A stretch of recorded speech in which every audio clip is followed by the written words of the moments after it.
ಇದಾದ ಮೇಲೆ ಮತ್ತೆ ಸ್ವಾಗತ. ಅಧಿವೇಶನದಲ್ಲಿ ಇವತ್ತು ಆಡಳಿತ ಮತ್ತು ವಿಪಕ್ಷಗಳ ನಡುವೆ ತುಂಬಾ ಸ್ವಾರಸ್ಯಕರವಾಗಿರುವಂತಹ ಚರ್ಚೆಗಳು ನಡೆಯಿತು. ಇವತ್ತು ಡಿ.ಕೆ. ಶಿವಕುಮಾರ್ ಅವರನ್ನ ಸಿಎಂ ಕುರ್ಚಿ ಬಿಟ್ಟು ವೇದಾಂತಿ ಆಗುವಂಥದ್ದು ಒಳ್ಳೆಯದು, ನಿಮಗೆ ಸಿಎಂ ಸ್ಥಾನ ಸೆಟ್ ಆಗ್ತಾ ಇಲ್ಲ ಅಂತ ಬಿಜೆಪಿ ಶಾಸಕ ಸುನಿಲ್ ಕುಮಾರ್ ಅವರು ಕಿಚಾಯಿಸಿದರು. ಡಿ.ಕೆ. ಶಿವಕುಮಾರ್ ಇನ್ನೂ ಬದಲಾಗಿಲ್ಲ ಅಂತ ಆರ್ ಅಶೋಕ್ ಅವರು ಕೂಡ ಹೇಳಿದ್ರು. ಡಿ.ಕೆ.ಶಿ ಮಾತನಾಡ್ತಾ ಇದ್ದಾಗ ಪದೇ ಪದೇ ಮಧ್ಯಪ್ರವೇಶ ಮಾಡಿದ ಸುನಿಲ್ ಕುಮಾರ್ಗೆ ಏನು ಸುನಿಲ್ ನನ್ನನ್ನು ಕಂಡ್ರೆ ಇಷ್ಟೊಂದು ಕೋಪ ಅಂತ ಸಿಎಂ ಪ್ರಶ್ನೆ ಮಾಡಿದ್ರು. ಇದಕ್ಕೆ ಪ್ರತಿಕ್ರಿಯೆ ನೀಡಿದ ಸುನಿಲ್, ನೀವು ಬಹಳ ಉದಾರಿಗಳು, ತೊಂದರೆ ಕೊಡಲ್ಲ, ಆದರೆ ನಿಮ್ಮ ಸಂಪುಟದಲ್ಲಿ ತೊಂದರೆ ಕೊಡೋದಕ್ಕೆ ನಿಮಗೆ ತುಂಬ ಜನ ಇದ್ದಾರೆ ಅಂತ ಹೇಳಿದ್ರು.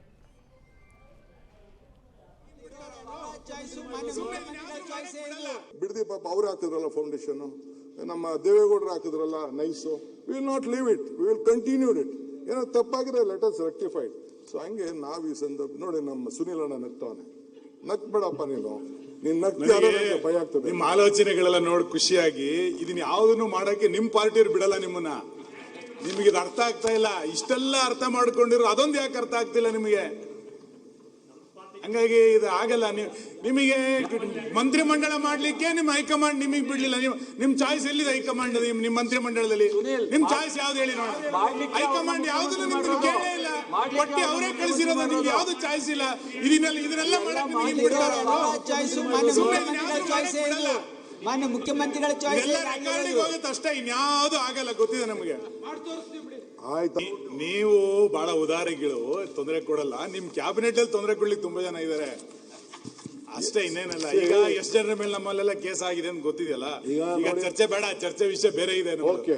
ಚರ್ಚೆ ತಗೊಳ್ಳಲ್ಲ ನಾವು. ಸುನೀಲ್, ಪ್ಲೂಟೋ ಒಂದ್ ಕಡೆ ಒಂದು ಮಾತು ಹೇಳ್ತಾರೆ. Pluto, O God give me strength to be protected from my friends so that I can take care of my enemies ಅಂತ. ನೀವು ಯಾಕೋ ವೇದಾಂತಿ ಆಗೋದು ಒಳ್ಳೇದು ಸರ್. ಇದು ನೀವು ಚೀಫ್ ಮಿನಿಸ್ಟ್ರಿಗೆ ಯಾಕೋ ಸೆಟ್ ಆಗ್ತಿಲ್ಲ. ಈಗ ನೀವು ಪರಮೇಶ್ವರಿ ಬಿಟ್ಕೊಟ್ಟು ದಯವಿಟ್ಟು ಒಂದು ವೇದಾಂತಿ ಆಗೋದು ಒಳ್ಳೇದು. ನೀವು ಇದ್ಯಾಕೋ ಇದು ಆಡಳಿತಕ್ಕೆ ಸೆಟ್ ಆಗ್ತಿಲ್ಲ. ಇದು ಈಗ ಆಯ್ತಪ್ಪ, ಸಿ ಆಗ್ಬಾರ್ದ? ಈಸ್ ಎ ಸೀನಿಯರ್ ಲೀಡರ್, ಇಬ್ರು ಜೊತೆಗೆ ಅಸೆಂಬ್ಲಿ ಬಂದವರು. Let it become one day what is there in permanent ಆಗಿ ಇಲ್ಲಿ ಕೂತ್ಕೊಳಕ್ ಆಗ್ತದೆ ಅಲ್ಲ ಸರ್. ಭಾರಿ ದೊಡ್ಡ ಬದಲಾವಣೆ ಕಾಣ್ತಾ ಇದೀವಿ.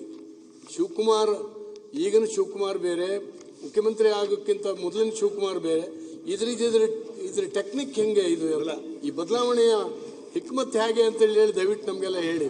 ಬಿಡದಿ ಪಾಪ ಅವ್ರು ಹಾಕಿದ್ರಲ್ಲ ಫೌಂಡೇಶನ್, ನಮ್ಮ ದೇವೇಗೌಡರು ಹಾಕಿದ್ರಲ್ಲ nice. We will not leave it, we will continued it. ಏನೋ ತಪ್ಪಾಗಿದೆ, ಲೆಟ್ ಅಸ್.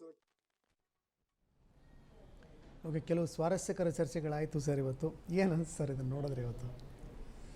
ಇಲ್ಲ, ಈಗ ಅಲ್ಲಿ ಒಂದು ಡಿ.ಕೆ. ಶಿವಕುಮಾರ್ ಅವರು ಯಾವ ರೀತಿಯಲ್ಲಿ ಅದನ್ನ ಮ್ಯಾನೇಜ್ ಮಾಡಬೇಕು ಅಂತೇಳಿ, ಅದು ಯಾವುದೋ ರ್ಯಾಡಿಸನ್ ಹೋಟೆಲ್ನಲ್ಲಿ ಎಲ್ಲ ಉತ್ತರಗಳು ಯಾವ್ಯಾವ ರೀತಿ ಕೊಡಬೇಕು ಅದನ್ನೆಲ್ಲ ಪ್ರಿಪರೇಷನ್ನು ಯಾವ ರೀತಿಯಲ್ಲಿ ಅದು ತಮ್ಮ ಎಕ್ಸ್ಟ್ರಾ ಕ್ಯಾಂಡಿಡೇಟ್ನು MLC ಗೆಲ್ಲಿಸಿದ್ರು.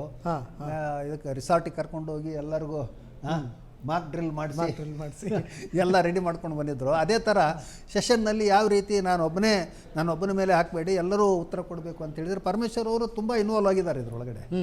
ನಾನು ಸೆಷನ್ ನೋಡ್ತಾ ಇದ್ದೆ, ಹೀಗಾಗಿ ತುಂಬ ಅವರು ರಿಯಾಕ್ಟ್ ಮಾಡಿದ್ದಾರೆ, ಬೇರೆ ಬೇರೆ ರಿಯಾಕ್ಟ್ ಮಾಡಿದ್ದಾರೆ. ಆಮೇಲೆ ಇವರು ನಮ್ಮ ಸುನಿಲ್ ಕುಮಾರ್ ಅವರು ವಿರೋಧ ಪಕ್ಷದ ನಾಯಕನ ಒಂದು ಇದು ಶೈಲಿಯಲ್ಲಿ ಮಾತಾಡ್ತಾ ಇದ್ದಾರೆ. ಅದು ಭವಿಷ್ಯದ ಲಕ್ಷಣಗಳು ಏನೋ ಅಂತ ಕಾಣ್ತಾ ಇದಾವೆ ನಮಗೂ ಒಂಥರ.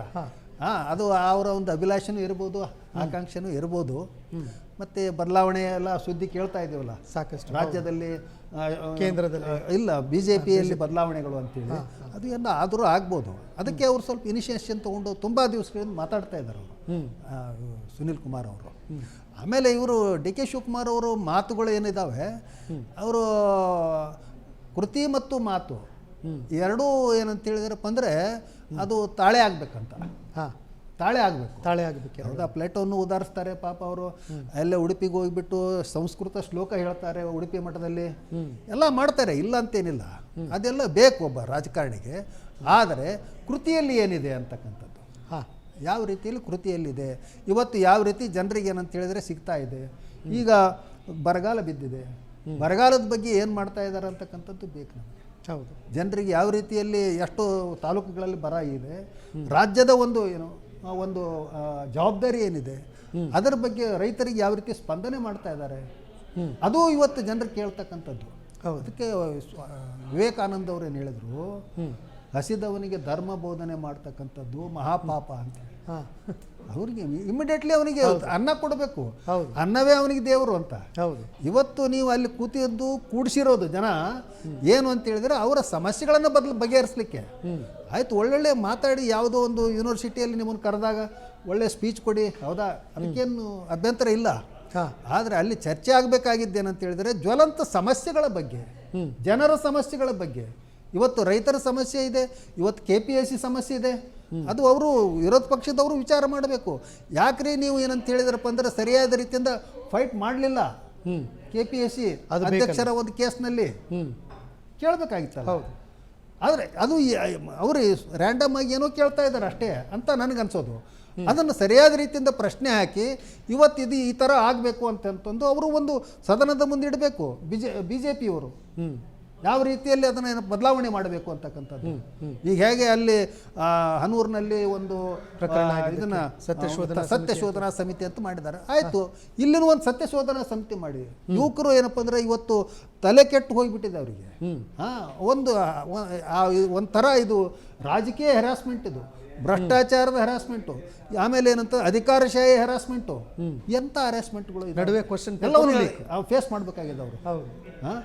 ಹಾಗಾಗಿ ಅದರ ಬಗ್ಗೆ ಅದ್ಭುತವಾದ ಚರ್ಚೆ ಮಾಡಲಿಕ್ಕೆ ಅವಕಾಶ ಇದೆ. ಕೋಟಿಗಟ್ಟಲೆ ಖರ್ಚಾಗ್ತದೆ ಒಂದೊಂದು ದಿವಸಕ್ಕೆ, ಹೌದಾ.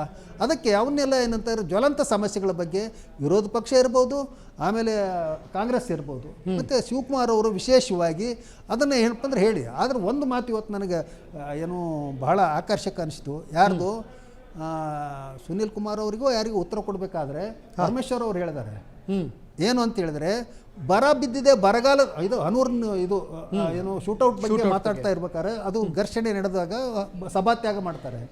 ನೀವು ಬರಗಾಲದ ಬಗ್ಗೆ ಚರ್ಚೆ ಮಾಡಿ ಅಂತ ಹೇಳಿದಾರೆ ಅವರು. ಒಳ್ಳೆಯದು ಸಲಹೆ ಅದನ್ನ ನಾನು ಕೇಳಿದರೆ. ಪರಮೇಶ್ವರ್ ಅವರು ಕೊಟ್ಟಿರ್ತಕ್ಕಂಥ ಸಲಹೆ ಒಳ್ಳೆಯದು. ಯಾಕಂತಂದ್ರೆ ಬರಗಾಲದ ಬಗ್ಗೆ ಚರ್ಚೆ ಮಾಡಿ ಅದ್ರ ಜೊತೆಗೆ ಅದನ್ನು ಮಾಡಿ, ಇಲ್ಲ ಅಂತೇನಲ್ಲ. ನೀವು ಅದನ್ನ ಬಿಟ್ಟು ನೀವು ಸಭಾತ್ಯಾಗ ಮಾಡಿ ಹೋದ್ರಪ್ಪ ಅಂದರೆ ಅಲ್ಲಿ ರೈತರಿಗೆ ನ್ಯಾಯ ಸಿಗಲ್ಲ. ಹೌದು, ಇವತ್ತು ಕುಡಿಲಿಕ್ಕೆ ನೀರಿಲ್ಲ, ದನಗಳಿಗೆ ಮೇವಿಲ್ಲ, ಅಲ್ಲಿ ಏನಂತ ಹೇಳಿದ್ರೆ ಇದು ಬೆಳೆ ಪರಿಹಾರ ಇಲ್ಲ, ಬೆಳೆ ವಿಮೆ ಇಲ್ಲ, ಎಷ್ಟೊಂದು ಎಲ್ಲ ಕಡೆಗಿದೆ. ಅದು ರಾಜ್ಯದ ಮೊದಲು ನೀವು ಮಾಡಿ ತೋರಿಸಿ, ಆಮೇಲೆ ಕೇಂದ್ರದ ವಿರುದ್ಧ ನೀವು ತೊಗೊಂಡು ಹೋಗಿ ಅಲ್ಲಿ ಜಂತರ ಮಂತರ್ನಲ್ಲಿ ನೀವು ಕೂಡಿ ಹೋರಾಟ ಮಾಡ್ಬೋದಲ್ಲ. ಇವರು ಹೋಗಿ ಇವರು ಸಂಸದರನ್ನ ಕರ್ಕೊಂಡು ಹೋಗ್ಬೋದು, ರಾಹುಲ್ ಗಾಂಧಿ ಅವ್ರ ನೇತೃತ್ವ ಕೊಡ್ಬೋದು. ರಾಹುಲ್ ಗಾಂಧಿ ಅವರು ಏನಂತ ಹೇಳಿದ್ರೆ ವಿಶೇಷವಾಗಿ ಕರ್ನಾಟಕದ ಬಗ್ಗೆ ಬಾಯಿನೇ ಬಿಡ್ತಾ ಇಲ್ಲ ಅವರು. ಹೌದು, ಮೌನವಾಗಿದ್ದಾರೆ. ಕಾವೇರಿ ಕಿತ್ತಾಟ ನಡೀತಾ ಇದೆ, ಅದು ನಿಮಗೆ ತಮಿಳುನಾಡು ಕರ್ನಾಟಕದ ಕೆಲಸ ಅಂತ ಹೇಳ್ತಾ ಇದ್ದಾರೆ ಅವರು.